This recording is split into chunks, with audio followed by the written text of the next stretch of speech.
Agar karya seni relief kita tampak lebih hidup, ada beberapa hal dasar yang harus kita cermati, yaitu yang pertama, apa tema dari kita membuat seni relief.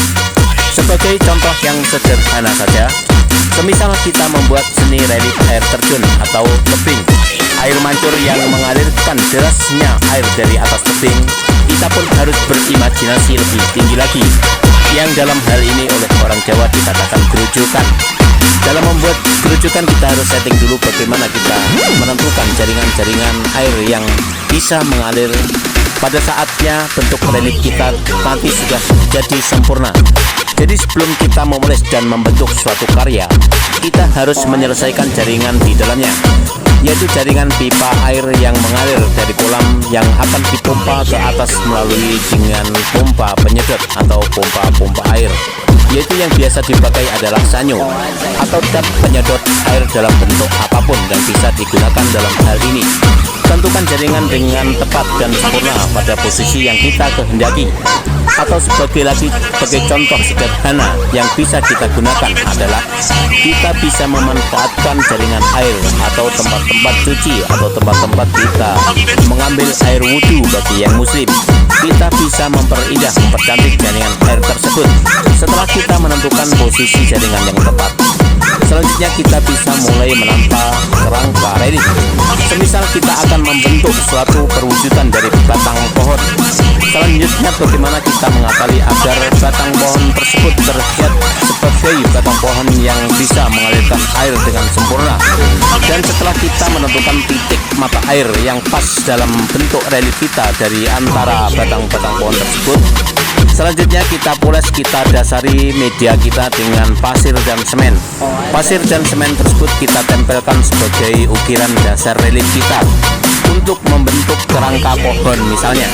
Untuk mewujudkan imajinasi kita, mewujudkan ke dalam alam nyata bahwa pangkal pohon yang akan kita bikin, kita harus fokus berimajinasi dengan berkaitan dengan bagaimana fakta yang sebenarnya, yaitu kondisi pohon atau batang pohon yang akan kita ukir, kita wujudkan, kita ekspresikan dalam bentuk nyata. Memang mengekspresikan dari bentuk imajinasi dalam bentuk nyata adalah suatu hal yang tidak gampang. Hanya dalam ini butuh ketelatenan dan fokus dalam pikiran kita, yang dipandu digabung dengan perbuatan dan aktivitas kita dalam melampiaskan imajinasi, atau yang sering kita kenal mengaktualisasikan dalam perwujudan dari imajinasi ke dalam bentuk nyata. Kita wajib fokus dan konsen.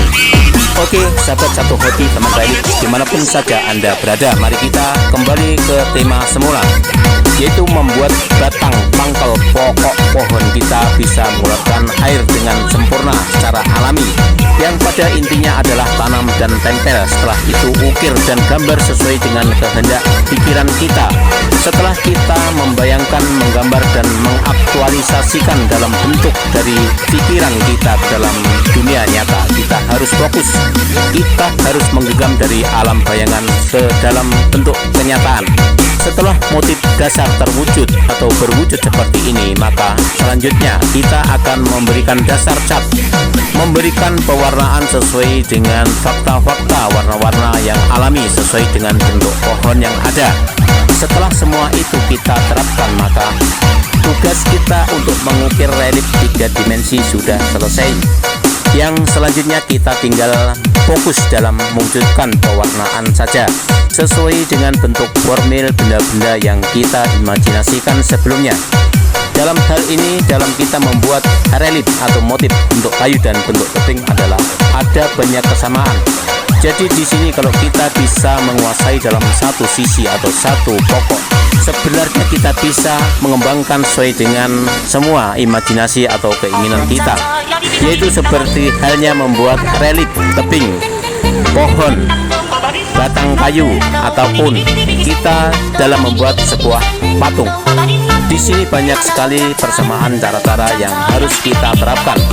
Jadi bagi para teman-teman pemula, penghobis satu hobi, seprofesi pecinta relief 3D, begitulah sebenarnya cara-cara yang harus kita terapkan untuk pelajaran dasar imajinasi kita dalam berkarya.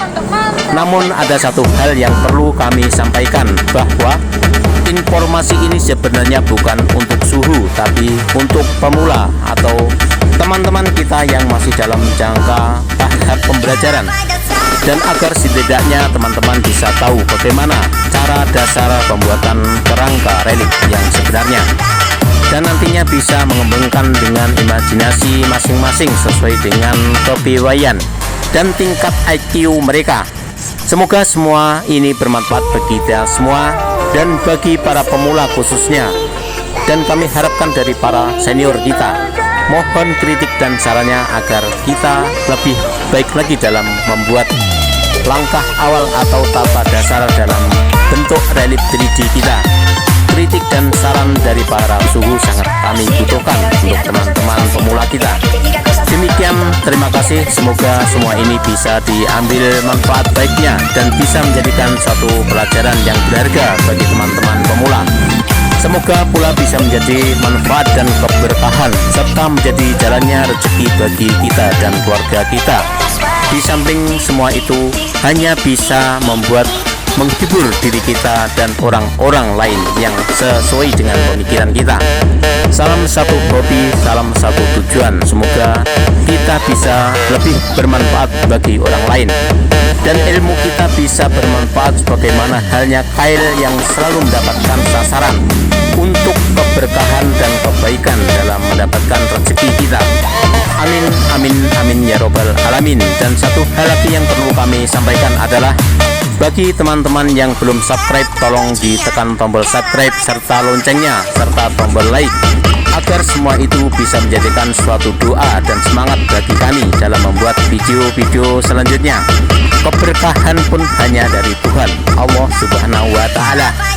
Semoga berkah bagi kami dan bagi kalian semua. Demikian info relief 3D bersama Suyanto HDP Channel. Semoga kita bertemu lagi dalam keadaan sehat walafiat di video-video selanjutnya. Salam sayonara, salam jumpa nanti di video lain dan tema yang berbeda. Demikian dan terima kasih.